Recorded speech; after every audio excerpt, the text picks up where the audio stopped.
بعض اوقات ایسا بھی ہوتا ہے کہ لوگ پورے یقین سے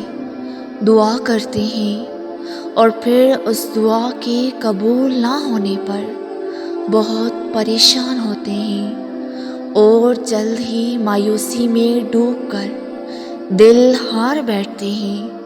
حالانکہ انسان یہ نہیں جانتا کہ اللہ کسی کی دعا کو رد نہیں کرتا،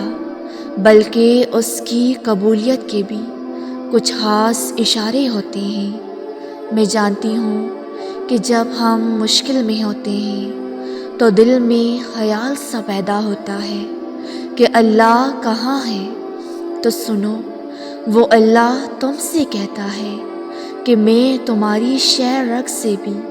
زیادہ قریب ہوں، اور تم اپنے آنسو کو اس دنیا کے آگے ضائع مت کرو، ان آنسو کو قیمتی بناؤ، اور یہ آنسو قیمتی تبھی ہوں گے جب تم ان کو سجدے میں گراؤ گے اور خود کو رب کے حوالے کر دو، تب تمہیں وہاں سے تسلی بھی ملے گی اور سکون بھی، کیونکہ وہ بہتری قدردان ہے۔ اور جن لوگوں کی پہلی اور آخری امید صرف اللہ تعالیٰ کی ذات ہو، ان پر مصیبت اور پریشانی اثر انداز نہیں ہوتی۔ رسول اللہ صلی اللہ علیہ وسلم نے فرمایا کہ اللہ فرماتا ہے، اے ابن آدم، جب تک تو مجھ سے دعائیں کرتا رہے گا اور مجھ سے اپنی امیدیں وابستہ رکھے گا، میں تجھے بخشتا رہوں گا، خواہ تیرے گناہ کتنے ہی زیادہ کیوں نہ ہوں۔ اور سنو، رد کرنا اس کی شان کا حصہ نہیں، اور دعائیں کبھی بھی ادھوری نہیں رہتی،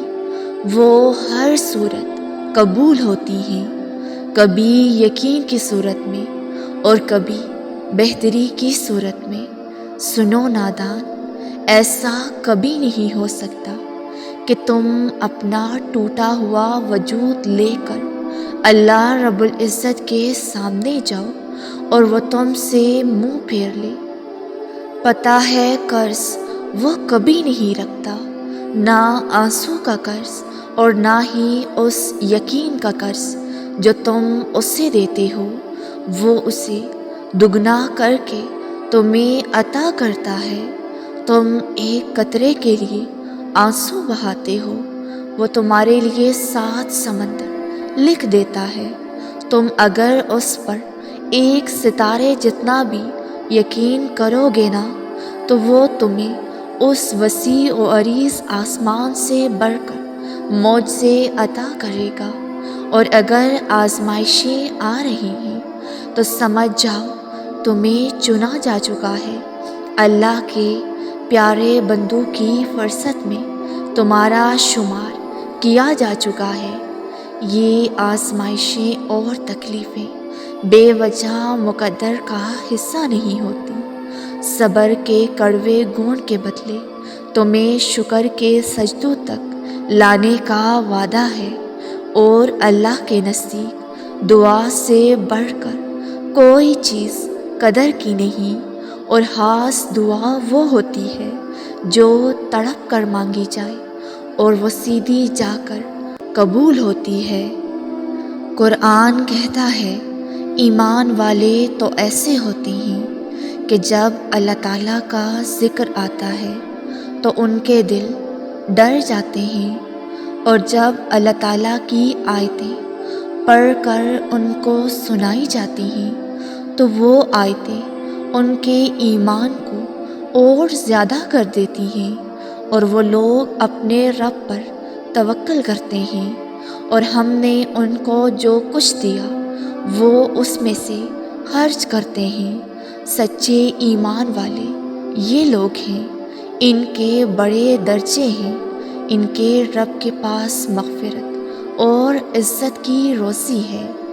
سنو، تم تہجد کو اپنا لو، رات کے آخری پہر اللہ پاک سے اٹھ کر چپکے چپکے سے سرگوشیاں کرو، اس سے اس وقت ملاقات کرو جب وہ تمہارے قریب آ جاتا ہے۔ تہجد کی دعاؤں کے لیے تو 7 آسمانوں کے پردے اٹھا دیے جاتے ہیں، اور پھر اللہ ایسے معجزے کرتا ہے جو نہ کبھی زمین والوں نے دیکھے اور نہ ہی آسمان والوں نے۔ اور ایک عادت انسان کو اندرونی حوصلہ دیتی ہے، اور وہ ہے اللہ پاک کے ہاں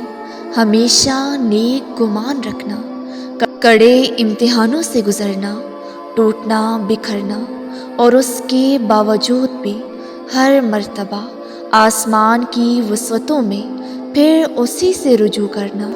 اس ایمان کے ساتھ کہ جس نے امتحان کے لیے منتخب کیا ہے اس میں سے پار گزرنے کا حوصلہ بھی وہی عطا فرمائے گا۔ اور نبی کریم صلی اللہ علیہ وسلم نے فرمایا کہ انسان اللہ کے سب سے زیادہ قریب تب ہوتا ہے جب وہ سجدے کی حالت میں ہوتا ہے۔ اس لیے اللہ سے زیادہ تر دعا سجدے میں کیا کرو۔ اور اکثر تم سوچتے ہو نا